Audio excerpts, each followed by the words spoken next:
Assalamualaikum warahmatullahi wabarakatuh. Pada pertemuan kita kali ini, kita akan membahas tentang model diagram interaksi antar pelaku ekonomi atau disebut dengan circular flow diagram. Adapun kompetensi dasar yaitu menganalisis peran pelaku ekonomi dalam kegiatan ekonomi. Kompetensi dasar 4.3 menyajikan hasil analisis peran pelaku ekonomi dalam kegiatan ekonomi. Adapun tujuan pembelajaran kita pada pertemuan kali ini yaitu membahas atau menjelaskan hubungan antara pelaku kegiatan ekonomi.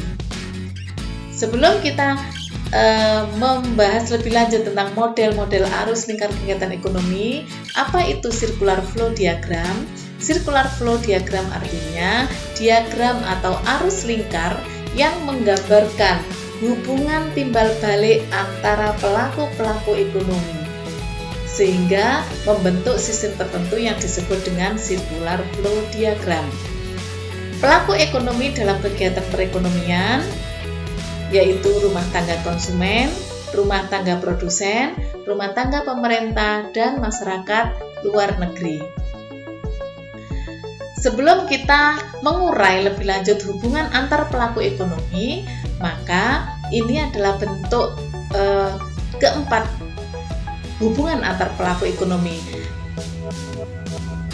Baiklah, sekarang akan kita jelaskan tentang bagaimana bentuk hubungan pelaku ekonomi dimulai dari yang sederhana dulu ya. Jadi gambar berikut ada gambar diagram hubungan pelaku ekonomi dua sektor atau sederhana di mana hubungan itu sangat dekat sekali yaitu dengan antara rumah tangga produsen dan rumah tangga konsumen.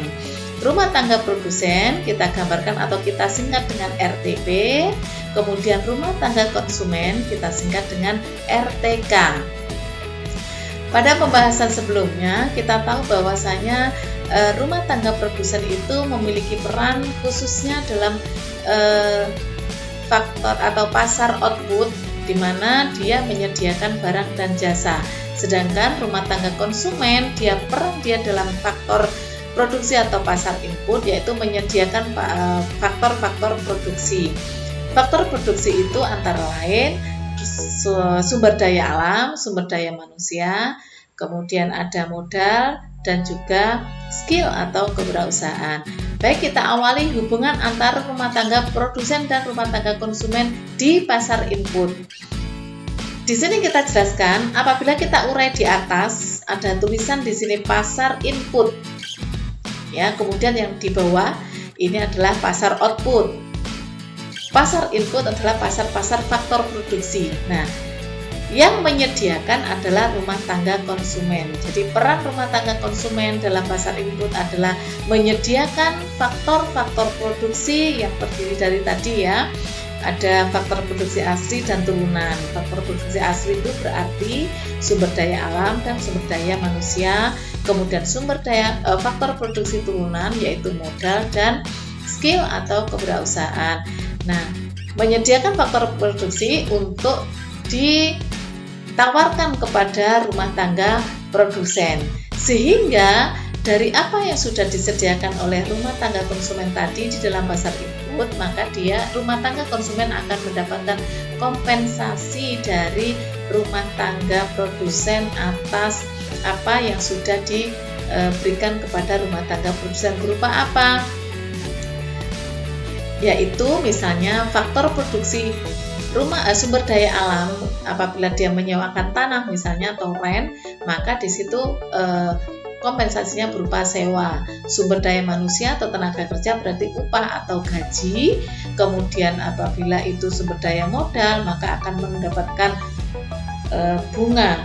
Sedangkan kalau skill atau kewirausahaan maka akan mendapatkan profit atau laba. Sehingga kompensasi yang diberikan oleh rumah tangga produsen kepada rumah tangga konsumen itu disebut dengan pendapatan. Berikutnya, pasar output. Nah, pada pasar output di sini yang berperan adalah rumah tangga produsen. di mana rumah tangga produsen itu dia berperan memproduksi barang dan jasa untuk ditawarkan kepada rumah tangga konsumen atau masyarakat. Nah, jadi ketika produsen menawarkan barang dan jasa kepada rumah tangga konsumen, secara otomatis rumah tangga konsumen itu memberikan kompensasi berupa mengeluarkan uang atau sebagai balas jasa atas pembelian barang dan jasa yang disediakan oleh rumah tangga produsen. Nah, itulah hubungan timbal balik antara dua pelaku ekonomi secara sederhana, di mana pendapatan yang diperoleh oleh rumah tangga konsumen itu akan menjadi pengeluaran bagi rumah tangga konsumen jika dia membeli barang dan jasa, dan menjadi pendapatan bagi rumah tangga produsen. Berikutnya, gambar diagram hubungan pelaku ekonomi 3 sektor. Berarti ada satu pelaku ekonomi yang dilibatkan di sini. Siapa? Yaitu pemerintah. Jadi ada 3 pelaku: rumah tangga konsumen, rumah tangga produsen, dan pemerintah.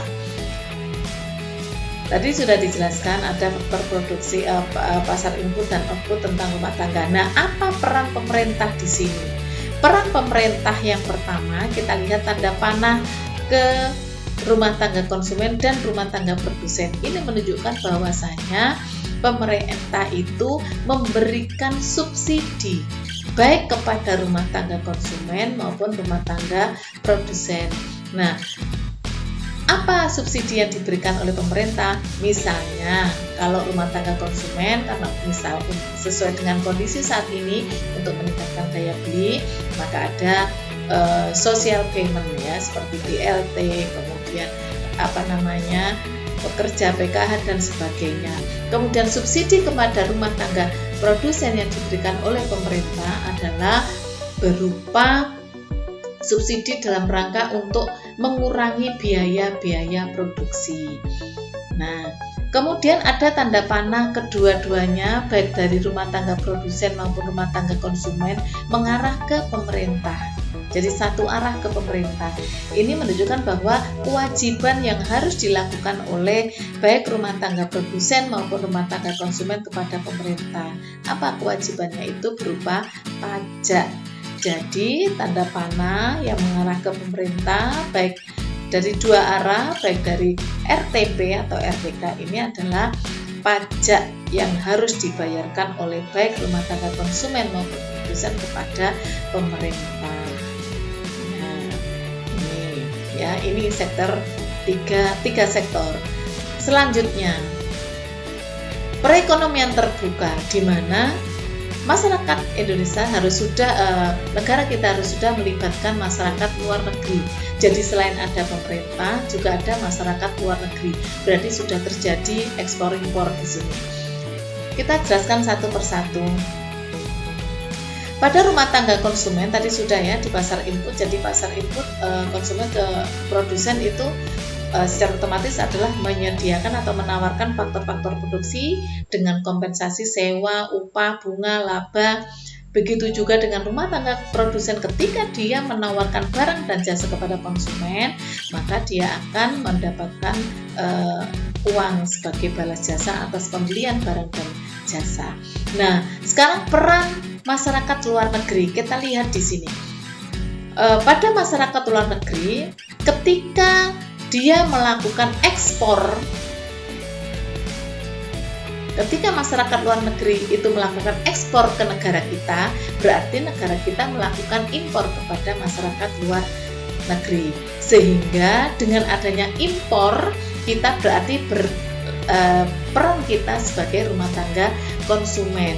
Apa kompensasi yang harus kita bayarkan? Yaitu berupa pembayaran devisa kepada luar negeri. Sebaliknya, kita bisa berperan sebagai rumah tangga produsen manakala kita melakukan ekspor kepada masyarakat luar negeri. Ketika kita melakukan ekspor, maka kita akan memperoleh kompensasi berupa penerimaan devisa dari masyarakat luar negeri. Sedangkan peran pemerintah sama, yaitu memberikan subsidi dan juga pajak kepada masing-masing baik rumah tangga produsen dan rumah tangga konsumen. Nah, demikian model arus lingkar kegiatan ekonomi, baik itu secara sederhana, 3 sektor maupun pada perekonomian terbuka. Terima kasih. Wassalamualaikum warahmatullahi wabarakatuh.